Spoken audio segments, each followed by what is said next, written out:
I have made the joke in the past, and I still find it funny. So I'll say it again. We have reached the high water mark in worship, and everything from here is downhill.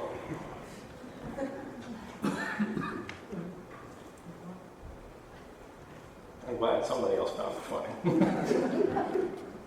Makes me smile all the time. The second scripture reading continues in the 12th chapter of the book of 1 Kings, picking up with the 25th verse through the 29th. Then Jeroboam built Shechem in the hill country of Ephraim and resided there. He went out from there and built Penuel. Then Jeroboam said to himself, "Now the kingdom may well revert to the house of David. If this people continues to go up to offer sacrifices in the house of the Lord at Jerusalem, the heart of this people will turn again to their master, King Rehoboam of Judah. They will kill me and return to King Rehoboam of Judah." So the king took counsel and made 2 calves of gold. He said to the people, "You have gone up to Jerusalem long enough. Here are your gods, O Israel, who brought you up out of the land of Egypt." He set one in Bethel, and the other he put in Dan. May God's blessing continue to flow through the experiences of Scripture on this day. May it guide the meditations of our hearts and the words of my lips. I'm not checking the ceiling, by the way. I'm not planning on going down that road. But as was mentioned before, and it's good for us to remember in this, Solomon is dead. The king is dead. Long live the king. And we don't spend enough time really reading the histories in Scripture. I'm not saying this as someone who actually has an interest in history, because I know sometimes history is presented and actually is not terribly exciting to study. I'm saying this as someone who is part of a tradition, as we all are, that has put Scripture at the center of our understanding. I'm saying it as someone who follows a Christ who was deeply rooted in Scripture and tradition. I'm saying it as someone who is getting ready to preach a sermon on a text most of us have never laid eyes on, including me. Solomon is dead. The beloved leader has left us behind. He has done the thing that all humans are bound to do. But when Solomon died, his ministry, his legacy, David's legacy, since we are in that broader mode, gave us, the people of the kingdom, a sense of direction. We had a trajectory that we could travel. And I use the term directory because you should be turning your pictures in for it. I use the term trajectory intentionally because in Greek, to sin is to miss the mark. Solomon had a trajectory in mind for the people. Solomon also had a lot of spouses, and so there was a whole host of potential leaders to guide us on the trajectory. But one comes to the throne. Rehoboam becomes king. He's the 4th king in the land. The prophet Samuel had told the people, "You really don't want a king. Kings will tax you. Kings will take the best from you. Kings will take your sons and your daughters and your livestock." Samuel the prophet tried to talk the people out of having a king, but they wanted a king, and so now Rehoboam, the 4th king of the United Kingdom of Israel, comes to the throne. He is the 3rd in the line of David. He is part of a dynasty now. He is hereditary.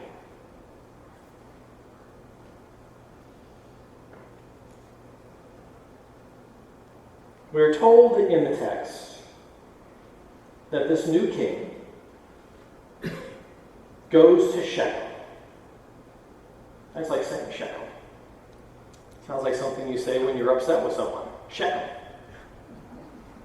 He goes to Shechem, which is an ancient northern worship site. Yes, heaven forbid, this is already descending into a north-south thing. He goes to this ancient northern worship site where the northern tribes would gather, the 10 tribes, the tribes that would invoke the name of El for God. Unlike the southern tribes that would invoke Yahweh, the Lord. He goes to Shechem to talk to the leaders up there, to get to know the people, for he is now king. And he asks, "What can I do for you?" And they give him pretty sage advice. If you are willing to serve, then we will serve you. But then he turns to his peers, this new king, Rehoboam does. We turn to our peers, don't we? People in the same place as we are. How should I go about doing what I do? We want to talk to those who we know well, who have grown up with us. And his peers offer different advice. If you want to be respected as a leader, you need to have people respect your authority.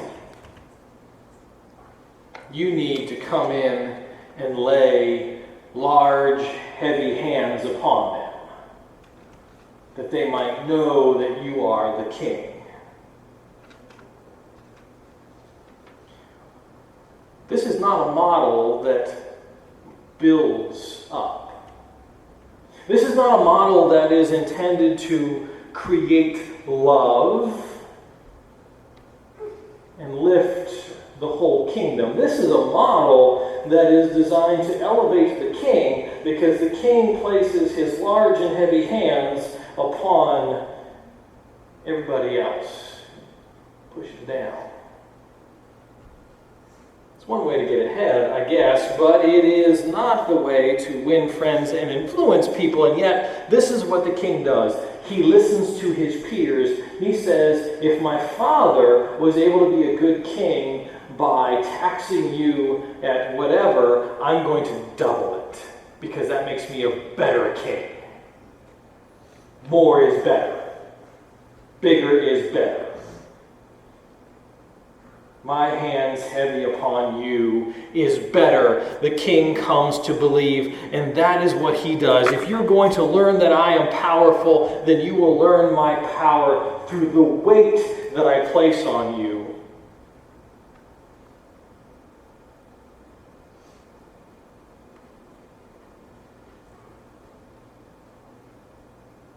And as he proclaims this in Shechem, in this territory, the people realize that this king is not a king who is there for them. This ruler who sits on the promised Davidic throne, this ruler who is part of that promised line, this ruler who comes from Jesse, and we have so much scripture about this ruler is not interested in loving us and building up this broader, united kingdom of Israel. And so, as the first reading says, to your tents. Abandon the house of David. And in this moment, the house is divided. Now, dividing the house is actually it's a term that's used in the parliament over in the United Kingdom. When a vote is taken, you will actually physically get up and move. We might think of the caucus process in some of our states here. This dividing of the house that takes place is less about politics and more about, well, we might understand it as a church split. A church split. And if we've ever been through a church split, we know that these are painful sorts of things to go through. Church splits and a dividing of the house here that takes place reduces not just the numerical weight and presence of the kingdoms, but it separates them from God. It makes them weaker in faith. Because a second king arises, because one king's not good enough, now we have two kings, right? You can see Samuel spinning at this point.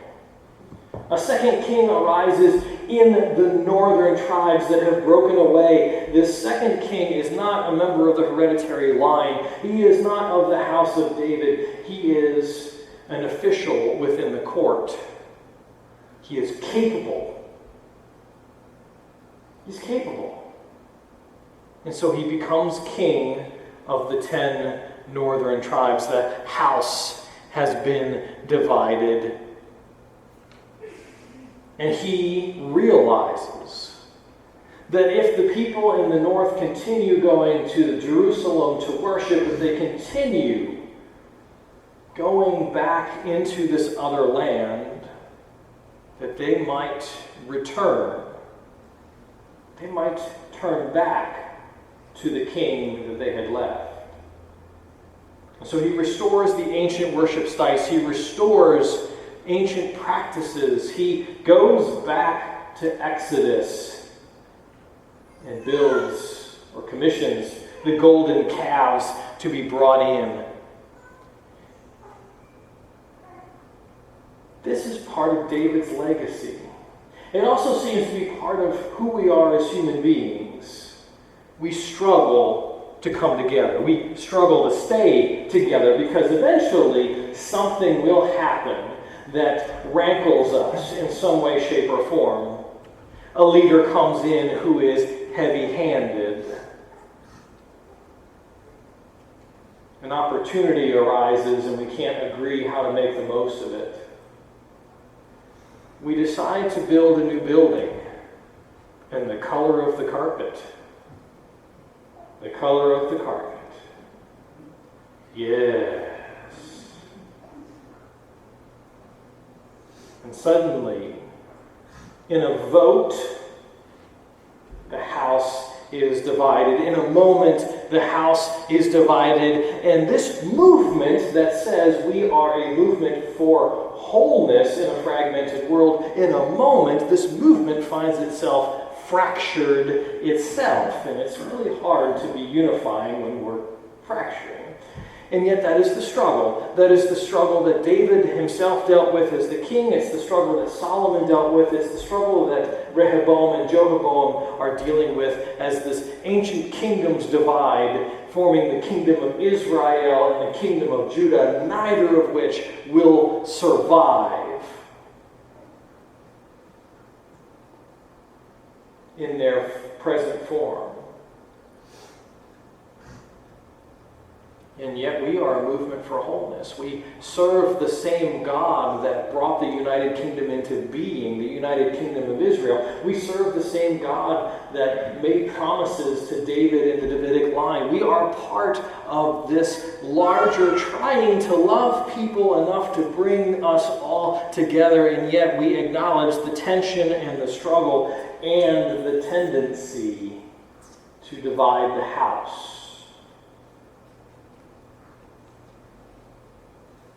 Maybe that was part of David's legacy, that we will, as human beings, struggle and maybe never overcome. And yet we choose to gather here on this morning. I will note that there is a physical separation.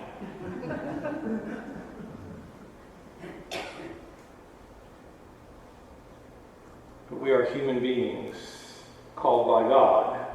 And so we gather this morning in this house, despite the things that might cause a fracture, despite the fact that some of us might like sweet tea and cheese biscuits, and others of us might go more for casseroles and chili with elbow macaroni. That's an Indiana thing, by the way. Grew up with that.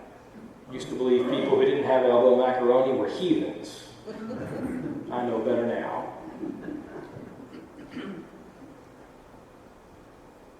We are in a place, we are in a movement, we're part of a church that is intentionally saying we seek to build in love. We seek to bring unity about. We acknowledge the tension of the fracturing of the divisions within the house, in this world, and in our own place of worship, and yet we seek, just as we did at the communion table, we seek to be one. We seek to be one in God. We seek to be church today. Thanks be to God, and amen.